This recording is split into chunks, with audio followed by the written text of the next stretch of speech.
I woke up on what I believed would be an ordinary Wednesday, still buoyed by the promise of the monthly bonus I had counted on to patch the gaps in our household budget.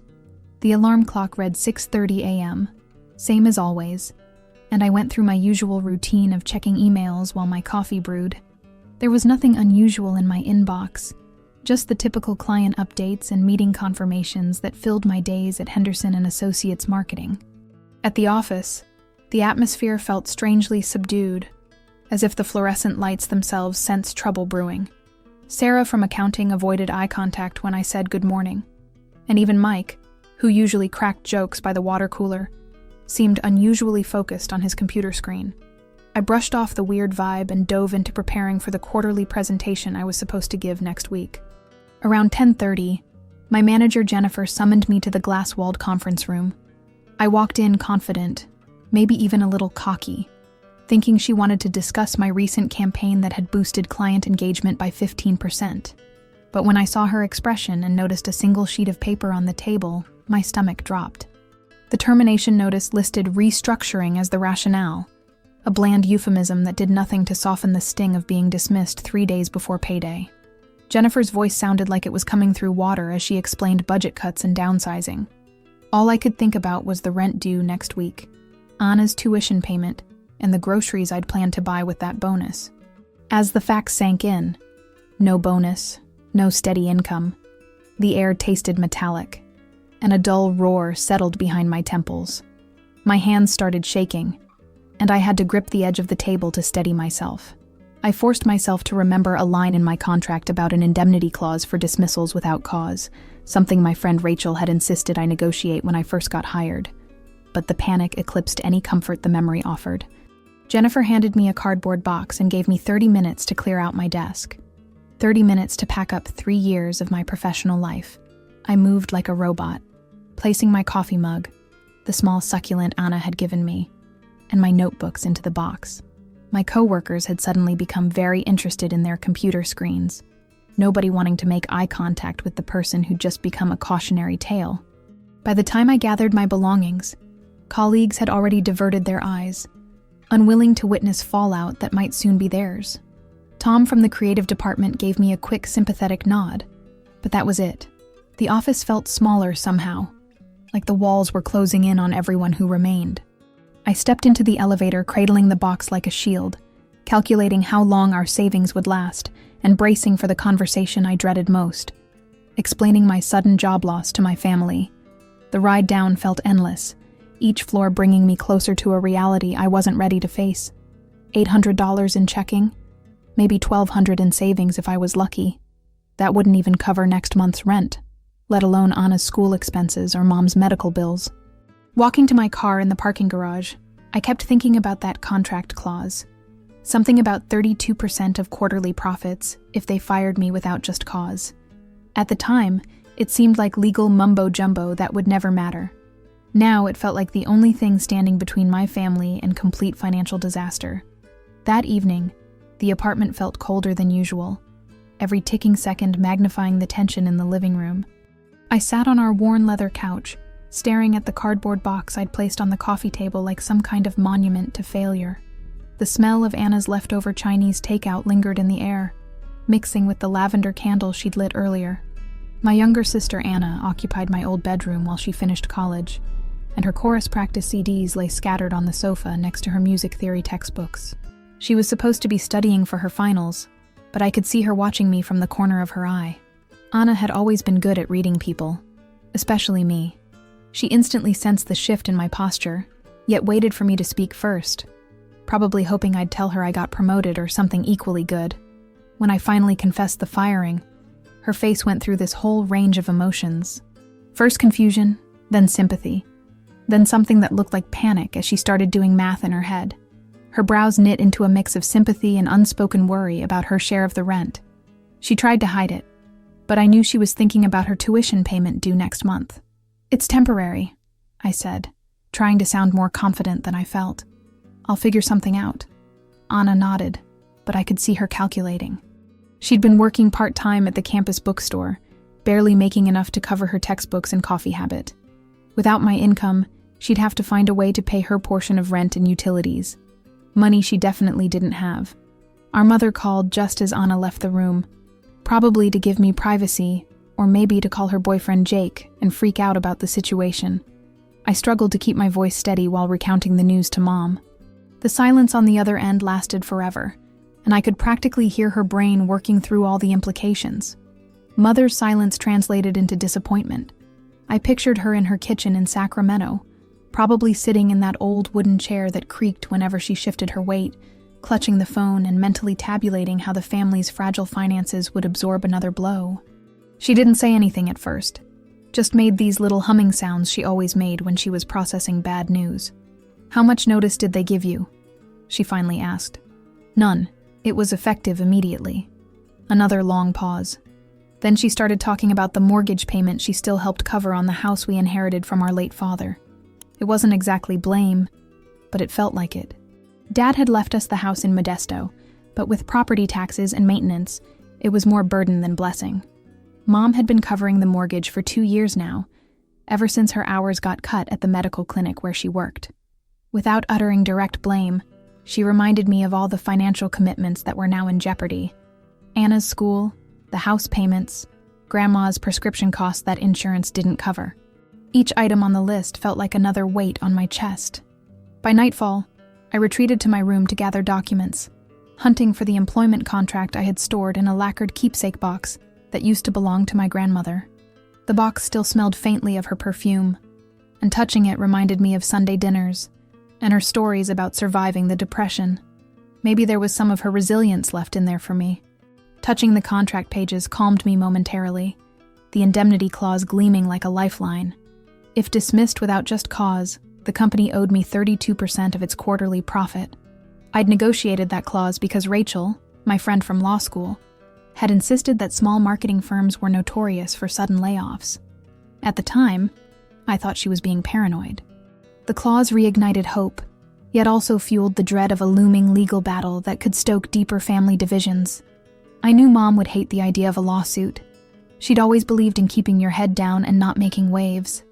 But 32% of Henderson and Associates' quarterly profit could be substantial.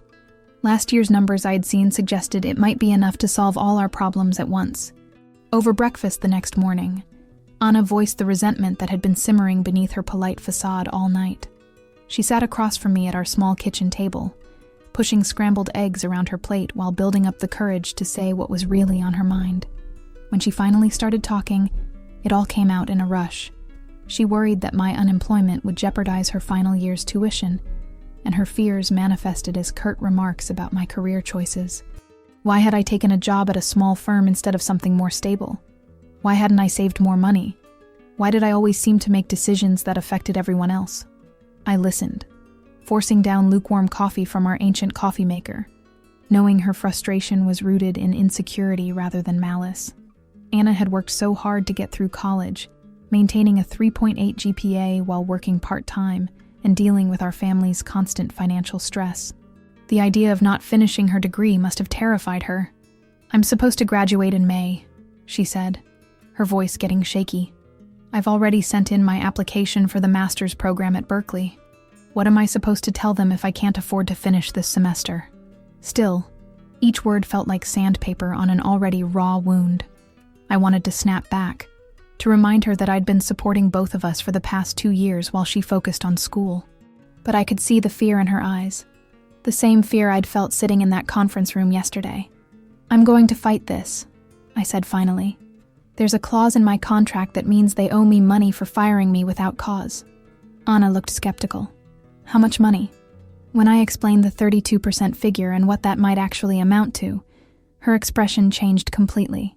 Suddenly she was interested, leaning forward and asking questions about timelines and legal procedures.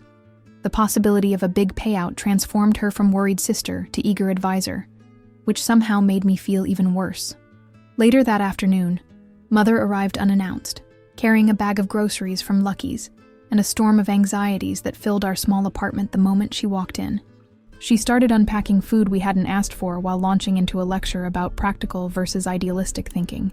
She spoke of unpaid hospital bills from grandmother's last surgery, bills I hadn't even known about, and questioned why I had trusted a private firm, instead of pursuing the civil service exam she had recommended 3 years ago.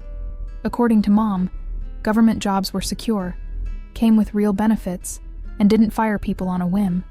"Your father always said the private sector was unstable," she continued, arranging canned soup in our cabinet with more force than necessary. "But you wanted to be creative. You wanted to make good money fast. Well, here's what fast money gets you." The implicit judgment stung, yet I remained silent, determined not to let guilt eclipse my resolve to enforce the indemnity clause. Mom had been through enough disappointment in her life, losing Dad to a heart attack at 52, watching her mother's health decline, struggling to keep her own job at the clinic. I didn't want to add another family fight to her list of worries, but I also wasn't going to let Henderson and Associates walk all over me just to avoid conflict. Alone after they left, I combed through old emails and quarterly earnings reports I'd saved on my laptop, calculating the figure the company might owe me. The numbers were better than I'd hoped. If their last quarter was typical, 32% could be close to $40,000. Maybe more. The sum dwarfed my lost bonus many times over, enough to pay Anna's tuition and settle Mother's debts twice over. It could buy us breathing room, maybe even a fresh start. Anna could finish school without stress. Mom could stop working overtime at the clinic, and I could take time to find a job I actually wanted instead of grabbing the first offer that came along. The stakes transformed my personal grievance into a pivotal decision for the family, sharpening the conflict between my need for justice and their fear of extended litigation. I knew that pursuing this would mean months of uncertainty, legal fees, and family tension. But backing down meant accepting that companies could treat workers like disposable parts, and I wasn't ready to teach Anna and Mom that lesson about the world. I scheduled a meeting with a labor rights attorney, whose cramped office smelled faintly of dust and old law books. Rachel had recommended David Martinez, saying he'd helped her cousin with a wrongful termination case a few years back. His office was in one of those converted Victorian houses downtown, the kind where the rooms were too small and the stairs creaked with every step. Martinez was younger than I'd expected, maybe early 40s, with tired eyes that suggested he'd seen plenty of cases like mine. He listened while I explained the situation, occasionally jotting notes on a yellow legal pad that looked like it had survived several decades of similar conversations. He confirmed my interpretation of the contract. The company's dismissal lacked lawful justification, and the penalty clause was enforceable. "This is actually pretty straightforward," he said, tapping his pen against the desk. "They can't just say restructuring and expect it to hold up. You had good performance reviews, no disciplinary actions, and they didn't follow their own termination procedures." Hearing his verdict emboldened me, but he cautioned that the firm's aggressive legal team would likely counterattack, questioning my performance record and intent. "They'll dig into everything," he warned. "Every email, every project, every interaction with co-workers. They'll try to build a case that you were fired for cause, even if they have to stretch the truth to do it."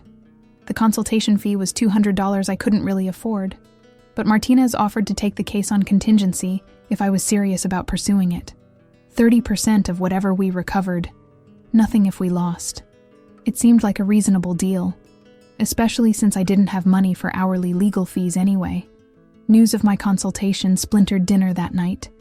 I'd made spaghetti with marinara sauce from a jar, trying to keep things normal, but the tension was thick enough to cut with a knife. When I told Mom and Anna about meeting with the lawyer, their reactions couldn't have been more different. Mother argued that lawsuits devoured time and soul, urging me to seek an amicable settlement that guaranteed at least a portion of the money quickly.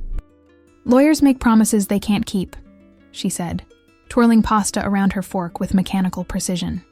"Your father always said the only people who get rich from lawsuits are the lawyers themselves." She talked about her friend Carmen, who'd spent 3 years fighting a medical malpractice case only to settle for barely enough to cover her legal fees. "You need income now, not maybe money later," Mom continued. "What if this drags on for months? What if they have better lawyers than yours?" Anna took the opposite stance, calculating how the full 32% could secure her postgraduate ambitions abroad. She'd been researching master's programs in London and Dublin, dreams that seemed impossible on our current budget. "This could change everything," she said, her eyes bright with possibility. "You could go back to school too, maybe get an MBA." Their opposing visions turned our small kitchen into a battleground.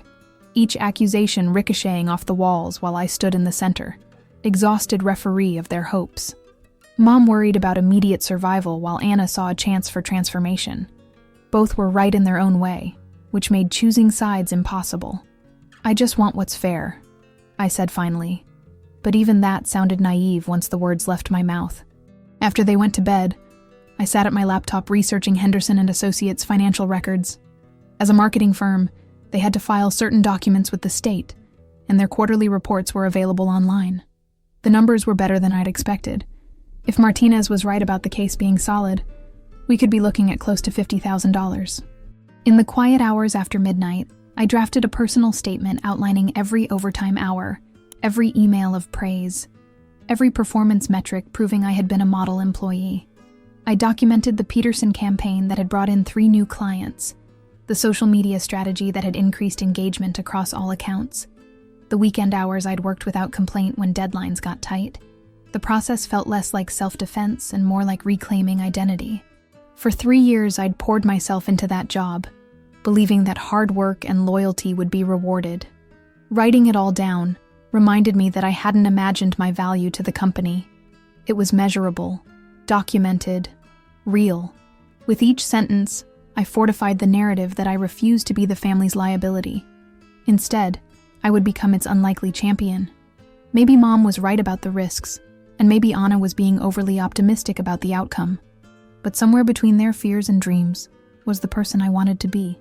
Someone who stood up for herself, and by extension, for them. Mediation sessions began 3 weeks later under fluorescent lights, as unforgiving as the ones that had witnessed my firing. The mediator, a woman named Patricia Reeves, had the kind of neutral expression that probably took years of practice to perfect. We met in a conference room at the county courthouse, the kind of beige, windowless space designed to drain emotion from even the most heated disputes. Henderson and Associates brought 2 lawyers, one from their firm and another they'd hired specifically for employment issues.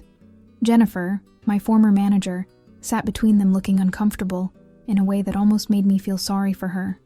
Almost. The company's representatives offered a modest sum, less than half of what the clause dictated. $12,000, take it or leave it, with a non-disclosure agreement that would prevent me from discussing the case with anyone. "This is a generous offer considering the circumstances," their lead attorney said, sliding the settlement papers across the table like he was doing me a favor. Martinez had prepared me for lowball offers, but seeing it in writing still felt like a slap. $12,000 wouldn't even cover Anna's remaining tuition, let alone solve our family's financial problems. Accepting it would quiet the turmoil at home swiftly, yet bury the principle of fair treatment under a pile of expedient compromise.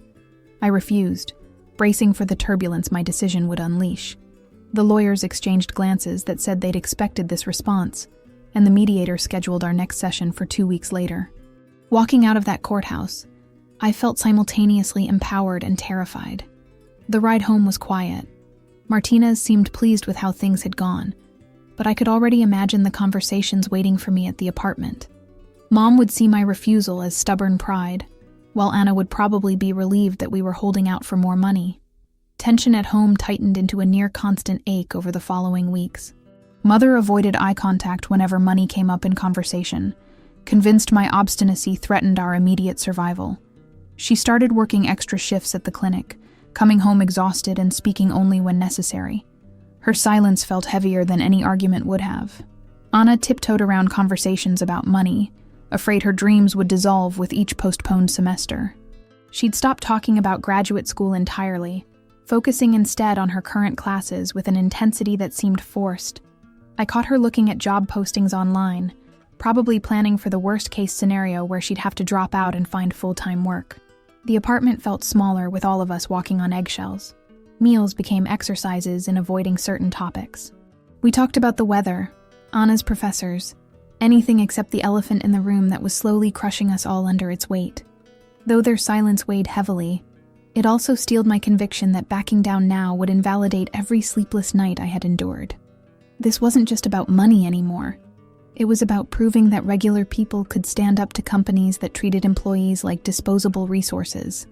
In the final arbitration hearing, my attorney unveiled Henderson and Associates' own profit statements, compelling proof that the penalty amounted to a sum they could easily afford, but preferred to avoid paying.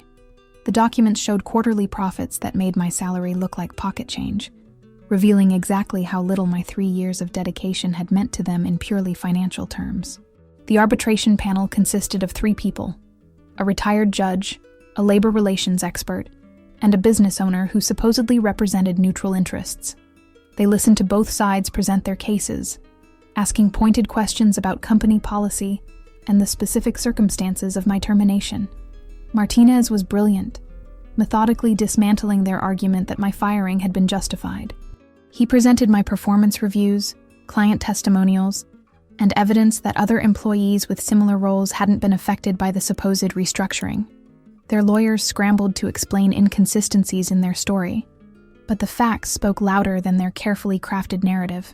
The panel ruled in my favor, ordering the firm to transfer the full 32% within 30 days, $47,832, minus Martinez's contingency fee and taxes. Still more money than I'd ever seen at once. Relief rushed through my veins as we walked out of the courthouse, yet I sensed the victory's cost, the emotional overdrafts drawn on those dearest to me. Mom and Anna had suffered through months of uncertainty because I'd chosen principle over pragmatism. Whether that choice had been worth it remained to be seen. The settlement arrived on a Tuesday morning, the same week that purple jacaranda blossoms started dusting our street with their annual carpet of color. I stared at the bank notification on my phone for a full minute, hardly believing the numbers were real. After Martinez's fee and taxes, I had just over $33,000 sitting in my checking account, more money than I'd ever possessed at one time. The first thing I did was call Mom at the clinic during her lunch break. Her voice went quiet when I told her the money had come through. Then she started crying softly into the phone. Not sad tears, but relief tears that had been building up for months. "I'm sorry I doubted you, mija," she whispered. "I was just so scared. I paid off grandmother's medical bills first, calling the hospital's billing department, and watching $4,000 in debt disappear with a few keystrokes." The woman on the phone seemed surprised that someone was paying in full rather than setting up a payment plan. "Are you sure about this amount?" she asked twice, as if people didn't usually have good news to share. Anna's tuition payment was next. I wired the money directly to Berkeley's financial aid office, covering not just her remaining undergraduate costs, but also putting down a deposit for her master's program. When I called to tell her, she screamed loud enough that her roommate probably heard it from across campus. "You actually did it," she kept saying. "You actually won." The third transaction felt the most ceremonial. Surprising Mother with the receipt confirming our family home was now mortgage-free. I drove down to Sacramento on Saturday morning and found her in the backyard, tending to the vegetable garden Dad had started before he died. She was wearing his old gardening gloves, the ones that were too big for her hands but which she refused to replace. When I handed her the paperwork, she sat down heavily on the wooden bench he'd built under the lemon tree. The house had been weighing on her for so long that I think she'd forgotten what it felt like not to worry about losing it. "Your father would be proud," she said, running her fingers over the paid-in-full stamp. Each transaction felt like erasing old wounds and opening space for new possibilities. We weren't rich, but we were stable in a way we hadn't been since Dad's death. The constant low-level anxiety that had hummed beneath our family conversations for years finally went quiet. Over dinner that Tuesday night, take-out Chinese food that we could actually afford without calculating the cost. Conversation flowed without the brittle edges that had defined recent weeks.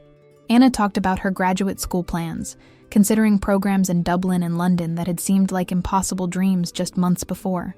Mom mentioned maybe cutting back her hours at the clinic, possibly taking some of the photography classes she'd always wanted to try. Mother admitted her fear had masqueraded as criticism, and Anna confessed that envy had tinted her earlier reproaches. "I was jealous that you were willing to fight for something," Anna said, picking at her lo mein. "I've always played it safe, done what I was supposed to do. But watching you refuse to back down taught me something about standing up for yourself." I listened, absorbing their words like spring rain after drought, accepting their vulnerability as proof of love rather than betrayal. For months, I'd felt like I was fighting alone, carrying the weight of everyone's expectations and fears. But sitting around our small kitchen table, I realized that we'd all been fighting our own battles. Mom against her worry about security, Anna against her fear of dreaming too big, and me against the voice that said I should be grateful for whatever scraps employers chose to offer. The legal victory had given us breathing room, but the real triumph was learning that we could disagree without breaking apart. Mom's caution and Anna's ambition weren't obstacles to overcome. They were different strategies for surviving in a world that didn't make things easy for families like ours. In the quiet that followed, I recognized the deeper lesson etched beneath the financial victory. My worth could not be measured solely by employment status or even by legal triumph. By confronting injustice, I rediscovered the voice that steadies my family and myself. The conflict that once fractured us had transformed into a story of collective resilience, one I now carried forward with gratitude rather than regret. 3 weeks later, I started a new job at a nonprofit that advocates for workers' rights. The pay is less than what I made at Henderson & Associates, but the work feels meaningful in a way that marketing campaigns never did. Sometimes the best victories aren't about getting everything you want. They're about discovering who you are when you refuse to accept less than you deserve.